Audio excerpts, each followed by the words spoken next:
Greetings, and welcome to SpinalTap Horror. Here at the asylum, we're dedicated to bringing you the most hair-raising tales that send shivers down your spine. So please, sit back, relax, and count backwards from 10.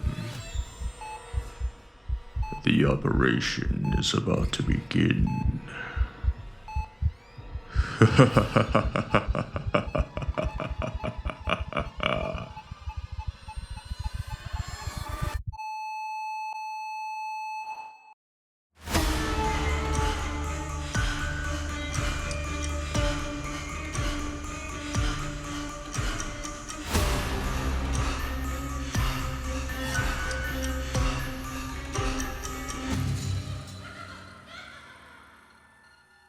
Welcome back, listeners. I hope you're feeling well. Because it's Halloween, and we have 6 stories guaranteed to satisfy that sweet tooth of yours. Stories that delve into the joys of trick-or-treating, haunting figures, and Halloween traditions. Take our first story, for example. Written by Miss Mnemosyne, we're introduced to a time-honored tradition which embodies the very essence of trick-or-treating. So please join me for a night of Halloween on Thorpe Street. We always make the treats by hand. Betty makes the most delectable miniature fruit pies. George makes cinnamon roasted apples. And I flex my culinary muscle a little bit with my famous caramels. We're the only 55-plus community that gets more trick-or-treaters than the family neighborhoods. The town has a surprisingly high car accident rate, so the parents really prefer their kids stay in a little cul-de-sac like ours. You never know who might be out on the roads on Halloween. It's always so lively. For one night, the whole of Thorpe Street is lit up like a carnival. The silly wooden skeletons welcome the kids to doors decorated with yarn spiderwebs. Nothing too scary, of course. Paper pumpkin lamps glow on porches in place of jack-o'-lanterns that arthritic hands can't carve. And the green witch on the roof is actually Mary Ann's dress mannequin all gussied up. That's not what real witches look like, though. But that's okay. It's all in good fun. This needs to feel safe. The happy participation is the whole point. As the sun begins to set behind the hills, the kids trickle into the cul-de-sac. They're chaperoned by mom and dad, content to let their little ones scamper along the sidewalk while they wait in the refuge of a warm car. We take pride that everything the kids see tonight is handmade. Jordan built scarecrows from old t-shirts and hats bundled with straw. The more work we put into it, the better the trades we can make. The moment we hear the first small knock on the door, wrapped by little knuckles, it's showtime. There they stand, a gaggle of 6-year-olds in costumes we sometimes don't understand, chanting trick-or-treat and holding out their little plastic pumpkin buckets. We ooh and ah over the cute cat costumes and the big strong Spider-Mans and listen intently when a small boy breathlessly explains that he's something called a Pokemon. One of those Chinese cartoons, we figure. It doesn't really matter. Just so long as tonight is magical for them, it will be magical for us. Now here we arrive at the focus of the entire evening. We offer them something delectable. My caramels, Gerald's kettle corn, or Lucy's chocolate strawberries, and they choose one. Once they drop it into their pail, the deal is made. It's implicit, but that's all you need to know for this kind of contract. It's hard to say exactly how much time we get back from each trade. A few months maybe. Jordan swears he always gets half a year every time he trades away one of his marshmallow ghosts. The kids won't miss the time. Not for a while anyway. Once their time is up, it's up. Simple as that. My time was up a while ago, but that's why I started this whole tradition. I'm still going strong 90 years after I should have been dead. I traded 27 years from Bill Hawthorne alone. His heart attack at 41 years old was a tragedy, yes, but one I fully expected. He made some very generous trades. Matilda Marston choked to death on a peanut last year. 31 years young. And there are just so many car accidents. You never know who's going to be next. but we do.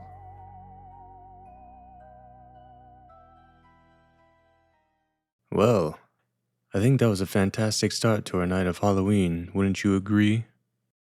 I hope what you got was worth the exchange. I will say, I've always had a fondness for honoring the spirit of Halloween. There's just something about this time of year that makes me feel so festive. Much like the character in our next tale, written by, well, me.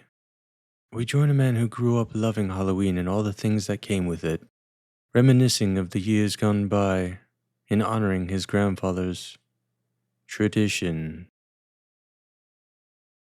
Ever since Charlie was a kid, he always had a fascination with all things Halloween. This was mostly due to the influence of his grandfather. You see, Charlie's grandfather came from a long line of artisans, ranging from seamsters, woodworkers, and leather workers alike. Learning these skills was a tradition, he told Charlie.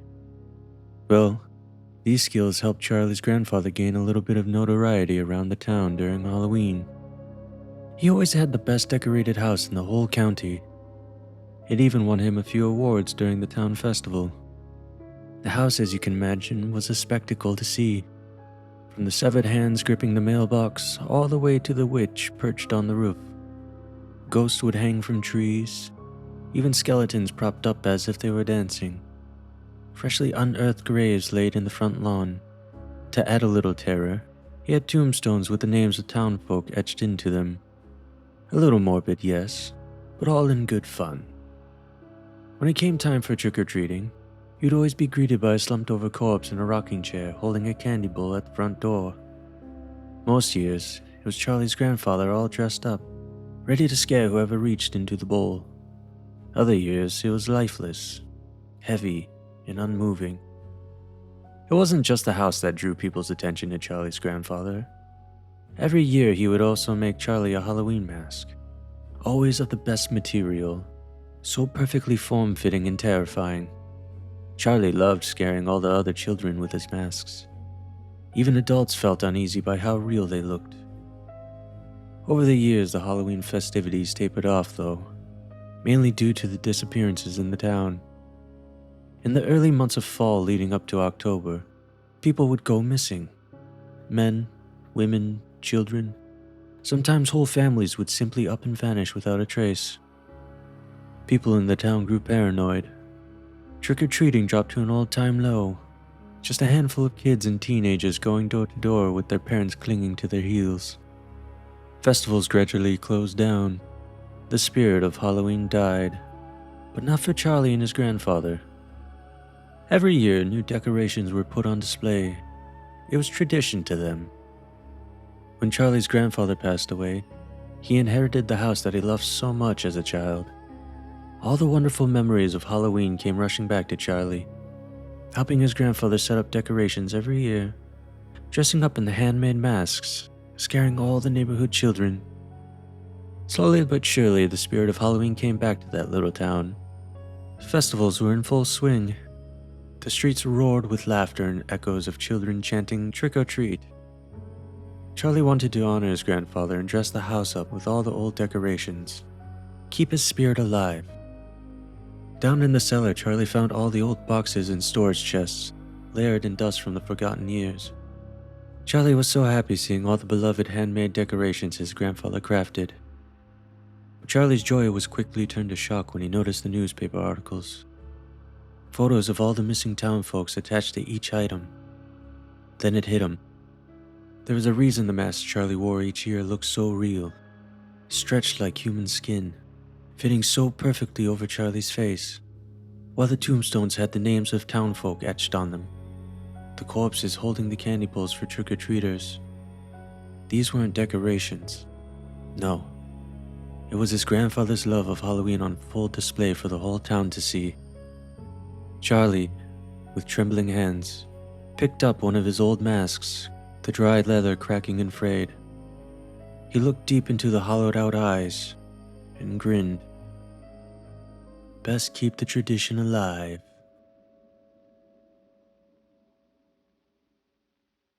Seems like Charlie and I have something in common. In my family, we also like to celebrate all the things dark and scary. Maybe not to the extent Charlie and his grandfather did, but we're big fans of Halloween traditions nonetheless. Speaking of which, let's talk about some traditional treats you can expect to find on Halloween. We have your chocolate bars, your candy corn, yuck, and of course, Hubba Bubba. But what about the classics?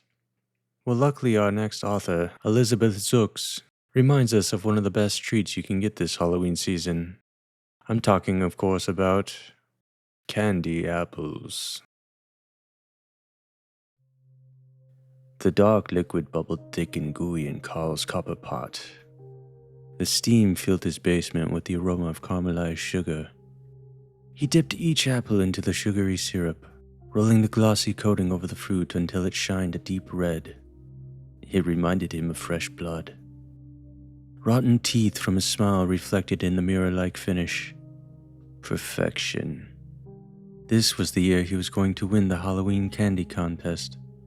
No more sneers. No more names whispered as he hobbled by. This was his year.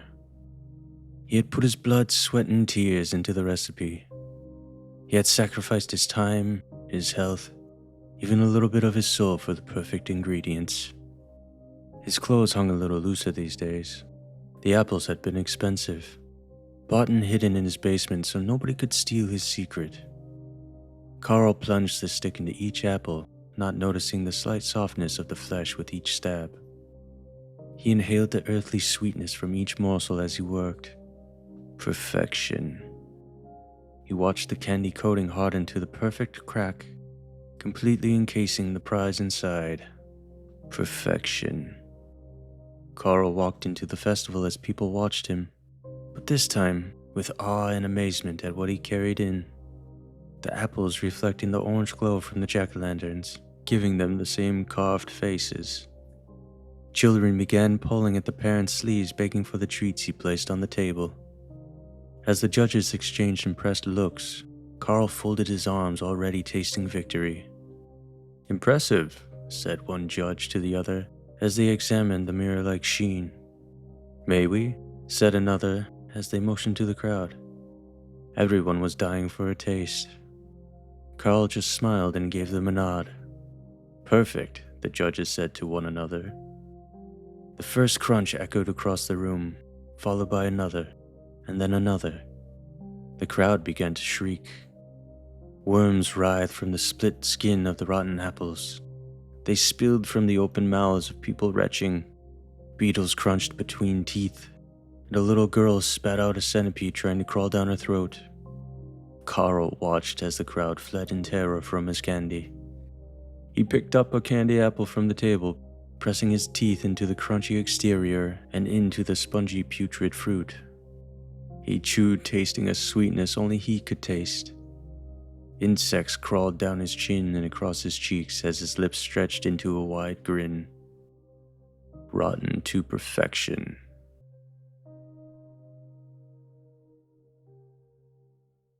I gotta say, I'm feeling a little peckish after that one. Hopefully there's some candy apples left over for me. And I think it's safe to say that Carl really made a name for himself this Halloween. Speaking of names in Halloween, what are some of the names that come to mind when you think of this season? Everyone seems to think of Jason Voorhees or Michael Myers, and more recently, Art the Clown. But what about some of the local urban legends? Like the one in our next story, written by Tammy Shaw. We're told the tall tale of a boy who loved Halloween, but due to an unfortunate accident, he became the thing of nightmares, lurking in the shadows to share the same fate with anyone that dare speak his name. Shoelace Face. The candlelight flickered as the kids nestled into their sleeping bags, wide-eyed and waiting. I adjusted my voice, trying to sound as creepy as possible.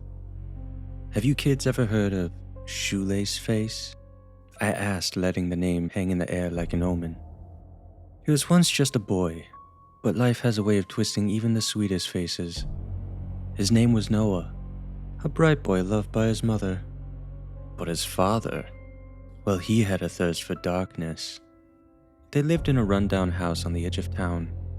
Every day was a gamble with that man. But Noah, he hoped that he would turn up sober that Halloween night. He didn't. Noah dressed up as a superhero, excitement bubbling for a night out of trick-or-treating. His mom beamed with pride as she tied the cape around his shoulders. And then his father pulled up. Wild eyes swaying in his seat, a scent of booze heavy in the air. And then as Noah climbed into the car, he giggled, showing off his costume.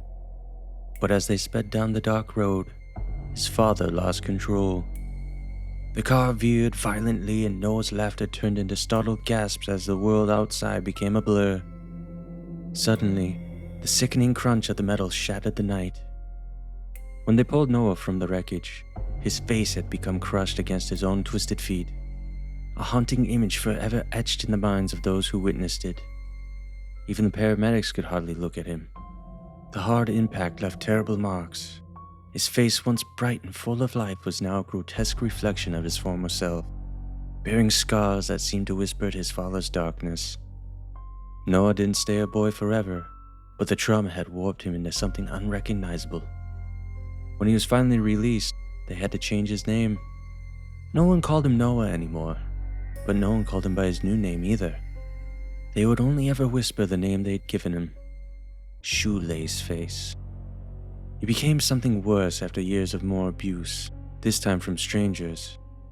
And now, they say he roams the streets on Halloween night, moving unnaturally in the dark as if his limbs were strung together by the shoelaces of his own misfortune.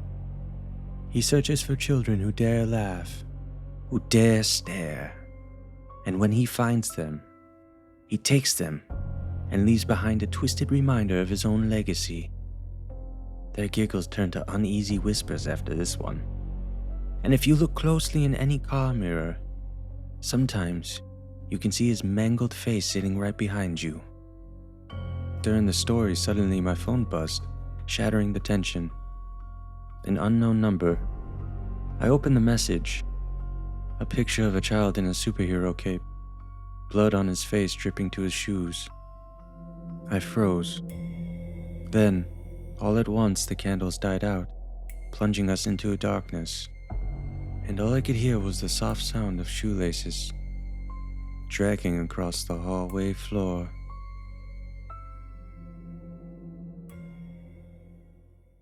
Boy, I hope I never cross paths with Shoelace. Whoops. Almost let that one slip. It's a shame poor Noah never got to enjoy his night of trick-or-treating. I'm sure everyone handing out candy that night would have loved to see his superhero cape. Much like the couple in our next story. Written by YamanTheRamen, we hear the story of Mark and Evelyn, a couple that just adores Halloween night, seeing all the wonderful costumes and the faces of the children light up as they receive mounds and mounds of candy. But of course they won't get anything unless they recite the age-old greeting, trick or treat. It was Halloween night on Maple Street, and the air smelt of damp leaves and candle smoke. Evelyn and Mark Dorsey had spent the day stringing orange lights on the porch, setting up fake tombstones in the yard, and positioning a mechanical skeleton that rattled whenever somebody stepped near the walkway. The quiet cul-de-sac had always been their favorite part of the holiday. Children in costumes, their laughter echoing down the lane, and bowls of candy emptied by the end of the night. Evelyn had just finished lighting the jack-o'-lanterns, the flames flickering through their grinning faces when Mark came up behind her with 2 mugs of cider. "Ready for chaos?" "As ready as I'll ever be," she said, smiling. "This is going to be a good year. I can feel it." At 7 sharp, the first group arrived. Pirates, witches, a tiny Dracula clutching a pillowcase. The couple laughed, handing out candy and admiring the costumes. The street buzzed with excitement, the perfect picture of suburban Halloween cheer. But then the knock came. It was softer than the rest, just 3 quiet taps. Evelyn opened the door expecting another crowd, but instead, one small figure stood alone. He or she was dressed as a ghost, a simple white sheet draped down the ankles, 2 little holes cut for eyes. No decorations, no mask underneath, just blank fabric. The child was small, maybe 6 or 7, and holding a plastic orange pumpkin bucket. "Hey there." "Cute costume." No response. Mark leaned forward. "Hey, you want some candy, little guy?" The child silently extended the bucket, and Evelyn dropped in a handful of candy bars. "Happy Halloween." The ghost turned without a word and walked away, slow and deliberate, disappearing into the fog that started to roll in from the woods beyond the street. "Man, creepy kid," Mark muttered, half joking. Evelyn laughed it off, but a strange chill lingered as she closed the door. An hour passed. More kids came and went. The bowl of candy grew lighter. Then another knock. Same rhythm. 3 soft taps. When Evelyn opened the door, she froze. It was the ghost again. Same height, same sheet, same silence. "Hey, didn't we see you already? You're making the rounds, huh?" No reply. The small hands extended the bucket again. Mark frowned. "Alright, one more, but then that's it. Gotta save some for the rest of the kids." He dropped 2 pieces into the bucket. The ghost turned and drifted back down the path, vanishing into the mist once more. "That's weird," Evelyn said. "Where's his parents?" Mark shrugged. "It's probably just some kid double-dipping." But when the ghost came back a 3rd time, they both felt the unease fully settle in. This time the porch light flickered as they opened the door. The fog was thick now, swallowing the street. The little ghost stood exactly where he had been before, bucket raised, waiting. "No, you've had enough, kid. Save some for the others, alright?" The child didn't move. Evelyn stepped forward. "Hey, sweetheart, where are your parents? Do you live nearby?" Still no answer. Then from beneath the sheet came a sound. A low, wet breathing. It wasn't the gentle pant of a tired child, but something heavier, something wrong. "Okay, that's enough for tonight. It's time to go home." He started to close the door, and then the ghost tilted its head sharply to one side, the sounds of bones cracking beneath the sheet. Porch light died. Evelyn gasped. The air turned freezing cold, a breath visible in the darkness. Then came the scream. It didn't come from the child's mouth. It came from everywhere. A shrill, inhuman wail that made their ears ring and the window panes tremble. Evelyn clutched her head, stumbling back while Mark slammed the door shut and locked it. "Mark, what the hell was that?" Evelyn cried. Mark turned off the porch light from inside. "I don't know. Maybe it was just some prank from some psycho teenage..." A knock interrupted him. 3 soft taps. Then again. Faster. Louder. Until it became a pounding, shaking the whole door on its hinges. Evelyn screamed. "Mark, make it stop." He grabbed a flashlight and peeked through the curtain. But there was nothing there. Just the fog rolling through the yard, thick and gray. And then, slowly, the front window fogged over from the outside. Words appeared written by an unseen hand in long streaking letters that read, "Trick." Then the power went out. The house fell into darkness. Mark cursed, fumbling for his phone, its flashlight barely piercing the gloom. Shit. Fuse must have blown. Evelyn clung to his arm. "Let's just stay quiet. Maybe they'll leave." But the sound of small, dragging footsteps echoed across the porch, followed by the squeak of the doorknob turning back and forth. "Don't worry. It's fine. It's locked," Mark whispered. Then the back door creaked open. They turned towards the kitchen, just in time to see the ghost glide inside. The sheet was filthy now, streaked with mud and something darker. It didn't walk. It floated, its feet scraping the ground like broken bones. Mark lunged forward with the flashlight, shining it directly at the thing. The beam of light cut through the sheet. There was nothing underneath. No face, no body, just an emptiness that seemed to twist the air around it. The ghost tilted its head again, and that shriek ripped through the room, louder this time, splitting their thoughts apart. The lights flickered, and when they came back on for half a second, there were hundreds of them. Dozens of little ghosts lined the hallway, the stairs, the kitchen, each one identical, each one with a bucket clutched in his hands. The smell of rot and earth filled the air. Mark grabbed Evelyn's hand. "Run!" They bolted upstairs, slamming the bedroom door and shoving a dresser in front of it. From below came the pounding of small fists, thousands of them, all at once. Evelyn was crying, gasping for air. What do they want? Mark's voice cracked. "Maybe candy, maybe..." He stopped. A soft rattle came from behind them. The closet door slowly creaked open. Inside, the first ghost stood waiting. Its sheet was now gone. What stood there now was small and pale, its skin gray and stretched too tight over its bones. Its mouth hung open in a perfect circle, teeth black and thin like needles, and its eyes, pits of endless black reflecting nothing. It stepped forward. Mark swung the flashlight, but the beam dimmed and died. The creature's mouth widened, impossibly large, until its whole face was nothing but darkness. The last thing Evelyn saw before it lunged was dozens of tiny, skeletal hands crawling out from under the bed. The neighbors found the Dorseys' house the next morning. The door hung open. The porch light was still on, flickering weakly. The candy was scattered across the floor like spilled entrails, and every mirror in the house had been shattered. There was no sign of Evelyn or Mark, just 2 overturned mugs of cider and a single white sheet laying in the living room, soaked through with something dark. Out on the sidewalk, children continued their trick-or-treating as usual. A little ghost stood at the Dorseys' walkway, holding his bucket, waiting patiently for someone to open the door. When a new couple moved into the house the following October, the neighbors warned them jokingly to stock up on candy. They laughed it off, until the first knock came. 3 soft taps.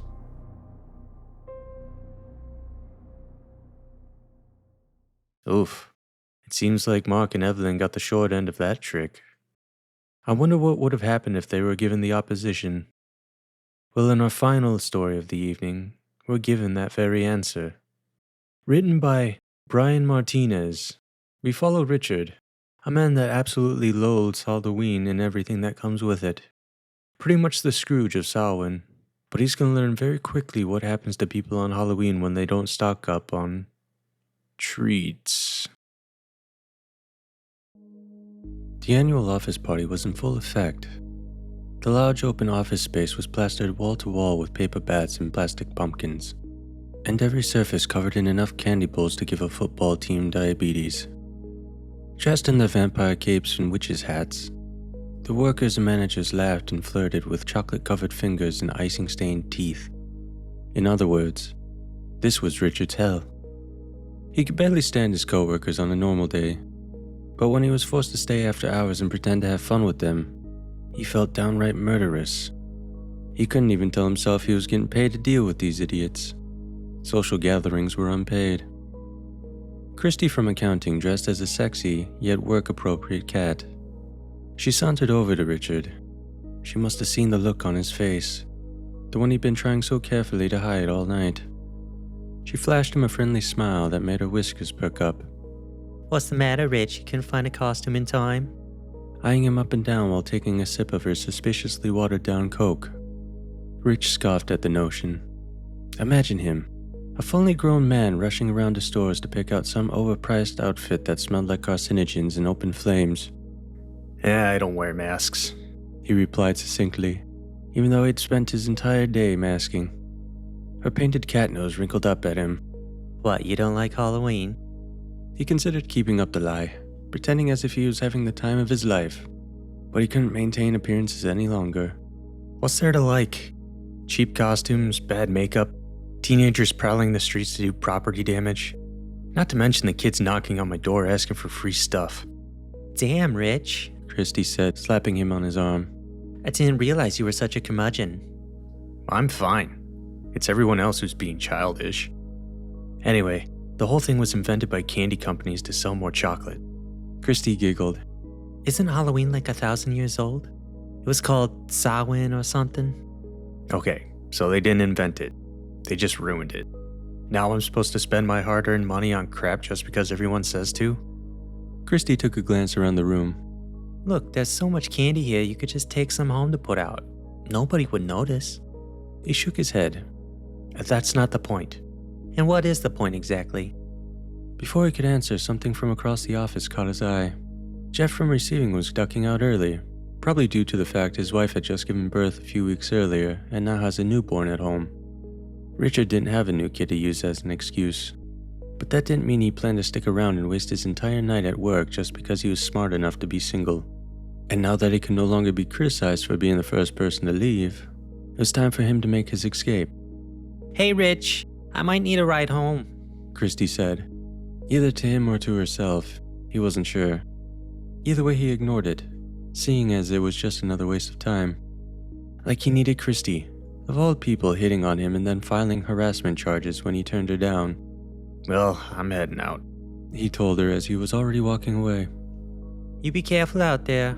A lot of weirdos come out on Halloween. She also mentioned something about taking some candy home, but he didn't hear it. He was already grabbing his jacket and bag while heading towards the exit, trying his best to not be spotted by the boss.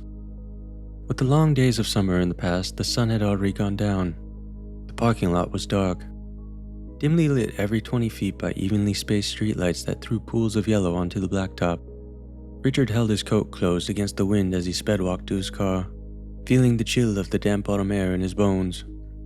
For a moment, he almost wished he'd brought a companion home for warmth, even Christy. The street just beyond the parking lot was almost completely unlit, save for the occasional blink of the security camera, their electronic eyes scanning for intruders. Once the company's office had been located in the heart of the city, surrounded by the sound and movement of people. But in the last few years, they decided to move their business to the more industrial outskirts of town. It was a desolate place, lonely and populated mostly by factories and trucks. Although cheaper and with less taxes, but not nearly as easy on the eyes. Richard told himself he liked it better that way, that it was quieter and less distracting, but that couldn't be further from the truth. He missed the old location. The streets there were filled with beautiful women and nice restaurants to take them to. The streets here unnerved Warren every night. They were cold and dark, like staring into puddles of black paint. Stare long enough and he began seeing faces in the swirls. Even now, his straining eyes picked out shapes in the empty spaces, 4 or 5 phantom spots drifting about in his vision. He scolded himself for allowing his mind to wander, scaring himself like a child. Then Richard got into his car and drove off. It was a painfully long commute in bumper-to-bumper traffic, and Richard was exhausted. So much so, in fact, that he barely noticed the trick-or-treaters running up and down his street, clutching their candy bags and squealing like pigs. Just as he was turning on his block, something darted out in front of his car. Richard slammed on his brakes. The tires screeched on the pavement as the car came to a hard stop, sending his work bag to the floor and the contents scattering. As he lifted his head, a mummy, wide-eyed and open-mouthed, stared back at him through the windshield. Richard's heart pounded as he realized he nearly hit one of the trick-or-treaters with his car. He cursed and honked at the lanky mummy, now running to catch up with his friends, his bandages flapping behind. The kid could have ruined Richard's night, or worse, his career, simply because he was too dumb to look both ways before crossing the street. Sure, pedestrians had the right of way, but they were also a lot softer and crunchier than cars. Too old to be trick-or-treating anyway, Richard mumbled as he parked and got out of his car. At least he'd been lucky enough to find a spot right in front of his building. But as he leaned in to retrieve his bag, scooping the spilled items back inside, he got the feeling somebody was standing behind him, a burning in his ears like he was being watched. A group of small kids had formed a semicircle around him, 5 in all. They were holding bags and wearing identical costumes. Sheets covered their heads and bodies, torn shrouds that ended just below the knees in ragged strips. With eyes peering up at Richard through the holes in the sheets, they all said, "Trick or treat," in a practiced chorus of uniform voices. Something about them bothered Richard. Tickled his brain like a dull alarm just beyond a wall. Richard tried to shoo them away, telling them to get away from him. But they wouldn't move.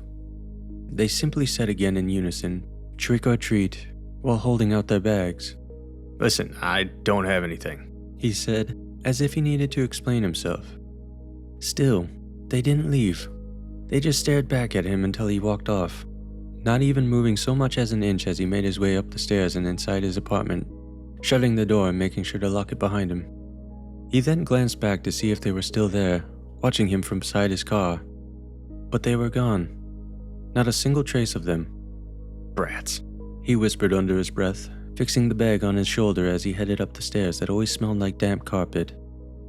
Mr. Thomas, Richard's neighbor from across the hall, was bent over putting out a bowl of candy in front of his door. He did this every year for the kids in the building, and for whoever else managed to get through the front door. He was an older man, bald like a baby, with a wife who rarely went out anymore.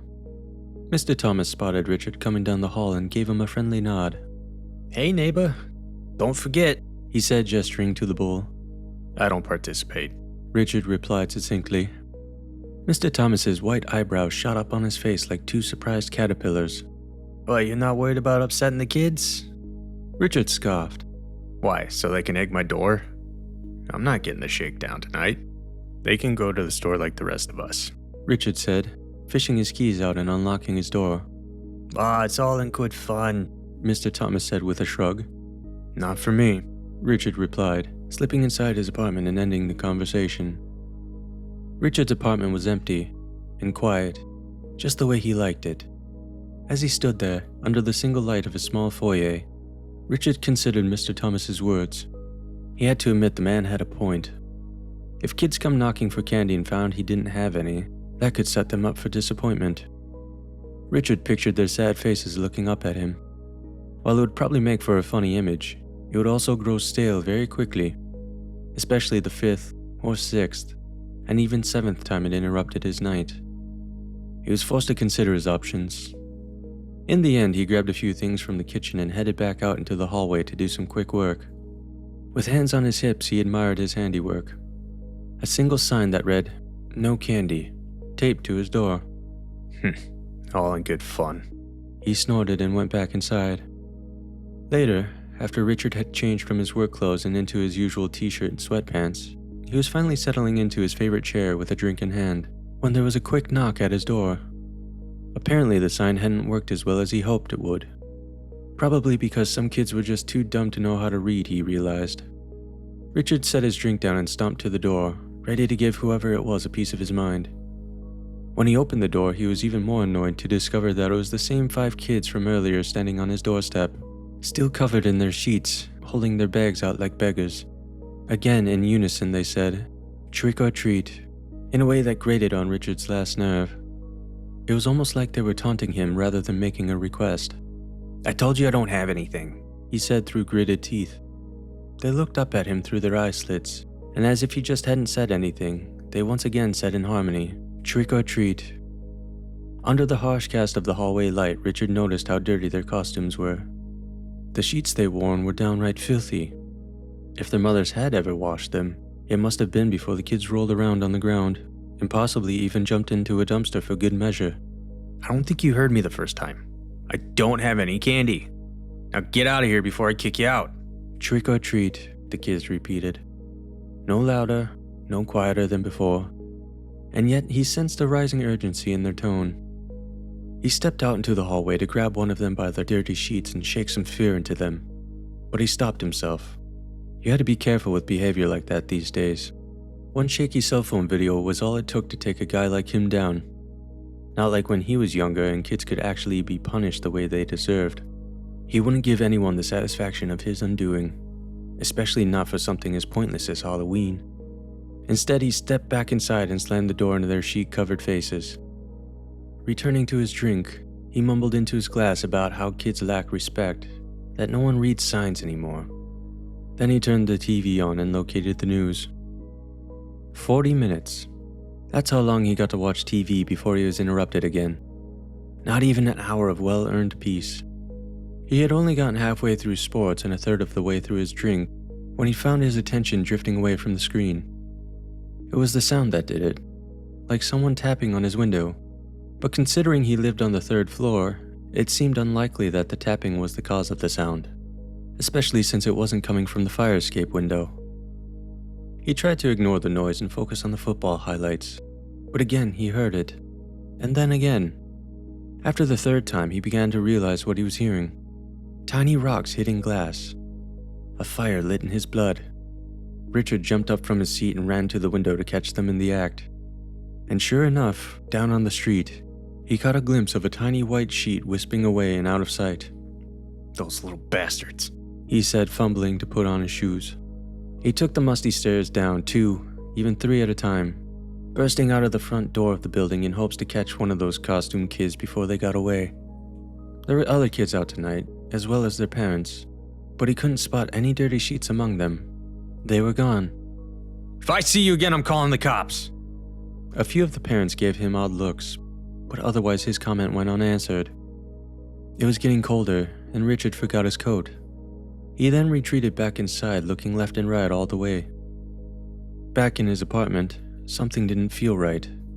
The light from his kitchen was on, even though he was 100% sure it hadn't been when he left. Even worse, his largest bowl was sitting out on the counter, placed almost intentionally close to the edge. It looked as if the slightest nudge would have sent it crashing to the floor. Richard hadn't used that bowl in months, let alone touched it that night. He walked to it in a daze, not quite understanding what was going on. He picked it up, held it, and noticed how cold it was. And as he was putting it back in the cabinet, back where it belonged, he realized what bothered him about it. It was the perfect size for a candy. Someone had been in his apartment. Not just someone. One of those little brats had lured him out so the others could walk in and go through his cabinets. It was the trick-or-treaters, the children in the sheets. There was no other explanation. Richard opened the foyer closet and grabbed the baseball bat he kept there just for emergencies. Gripping it tightly next to his head, he made his way through the apartment. If anyone was still in there, he was going to break their legs. Simple as that. He would lie to the police and tell them that he didn't know they were kids, that it was dark and they were wearing masks. He would be well within his right to do so. First, he went to his bedroom, checking the closet and under the bed, thinking if he was a kid, that's where he would hide. But he found nothing. Then he checked the bathroom. In the shower, under the sink, nothing. Then he headed back to the kitchen and the living room. He even checked under the couch where no one could reasonably fit. But he imagined with enough effort, a sneaky kid could at least shove himself under halfway. He went through his apartment over and over until he was sure he was alone. But they'd been there, he was sure of it. But they were long gone now. He waited for more signs of them, almost praying for more interruptions so he could deal with them properly. But all remained quiet for an hour, then 2, until he accepted that they had moved on to terrorize some other poor sap. Richard returned to his drink, and then another, but he made sure to always keep his baseball bat close by. Later that night, long after Richard had fallen asleep in his bed under the heaviness of drink, he awoke from a deep sleep. His head was fuzzy, more than fuzzy. It felt like he was drowning in syrup. His arms wouldn't move and he could barely feel his legs and feet. When his eyes finally blinked open, he couldn't believe what he was seeing. The 5 children in sheets surrounded his bed arranged in a star, 2 at each side and 1 at the foot. Small eyes stared at Richard through the tattered slits. Richard tried to jump up and grab the closest kid and give him the beating of their life, but he couldn't move. His body, naked, all except for the underwear that he slept in, was pinned to the bed by an unseen force. There were no ropes holding him, no chains. Yet no matter how much he struggled, he couldn't move. All he could do was watch in horror as the children removed their sheets to reveal the death underneath. Rotten, sunken faces stared at him coldly, their skin shriveled and gray. Bony arms held bags out to him as their broken lips once again uttered a chorus of "trick or treat," chanting it again and again, "trick or treat, trick or treat." With mounting terror, he realized this was no simple phrase they'd been repeating all night. It was a choice, the way the phrase used to mean before it was repeated so much that it nearly lost all meaning. They were telling him to decide. No, not just telling him, demanding it. Choose one, trick or treat. Seeing as he did now their true form, their gruesome power revealed, Richard shuddered to think what they would consider tricks. Still, he couldn't bring himself to say the word, to admit his fear and acknowledge their control over him. To do that would seem like an admission far beyond the here and now, to everything he'd ever denied, everything that ever scared him. Trick or treat, Trick or treat, they droned over and over, and though their tone remained the same, the words sank deeper and deeper like rusty nails being hammered into Richard's skull. His mind felt as if it was going to break, his body helpless to do anything about it. Richard could stand it no longer. He finally drew up his strength and willed his lips to move, forcing the words up from his throat and out his mouth so that they could hear it. So that they could do whatever they came here to do and finally leave him alone. Treat! The moment the word left his lips, his body relaxed. It felt like he'd given himself up to them, warts and all, as if he admitted he was only a child himself. Small, frail, and afraid, with no power over the world or anything in it. Tears stung the corner of his eyes as he looked at them for acceptance of his choice. Richard didn't keep any candy in the apartment though, but there were some things in the pantry that were sweet, enough to fill up their bags at least. But to his horror, the children laughed. They laughed at him and the choice that he made. Then he heard it, a sound like no one should ever hear, like the grave itself coughing up its own corpse and enjoying the taste. A tingling sweat broke out all over his skin, and a warmth ran between his legs. Richard looked down at himself lying in bed, and could only watch as the deathly children gathered in close, as they tore at him with their filthy skeletal fingers. He watched helplessly as the children opened his belly, reached inside, and took their treats.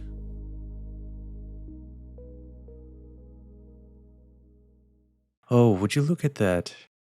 I've seemed to run out of sweet, delicious stories. Hopefully the treats tonight were enough to satisfy your appetite.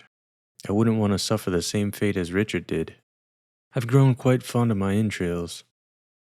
Well, that's going to do it for our session this week. Thank you so much for spending your Halloween season with me this year, even if it was against your will. Maybe next year we can undo your restraints. But please, try and get some rest. I'll be back soon for normally scheduled visits. And thank you all for listening. I've been your host and narrator, Ryan Blue. If you like what you heard here today, please consider leaving a 5-star review and a comment down below. And if you're watching this on YouTube, don't forget to subscribe and consider leaving a like and pressing that bell notification so you don't miss out on future episodes. Remember, you can find SpinalTap Horror on YouTube, Spotify, and Apple Podcasts. You can also follow me on social media at SKZombieCorpse to see everything else I tend to dig my hands into. If you have a story you'd like to share with us for consideration, you can post it to our subreddit at r/SpinalTapHorror or email us at spinaltaphorrorpod@gmail.com. All stories in tonight's episodes were adapted and performed with the written consent of the story's authors. All music featured with said stories can be found for free of use on pixabay.com. Thank you all for listening, and I'll see you for the next operation.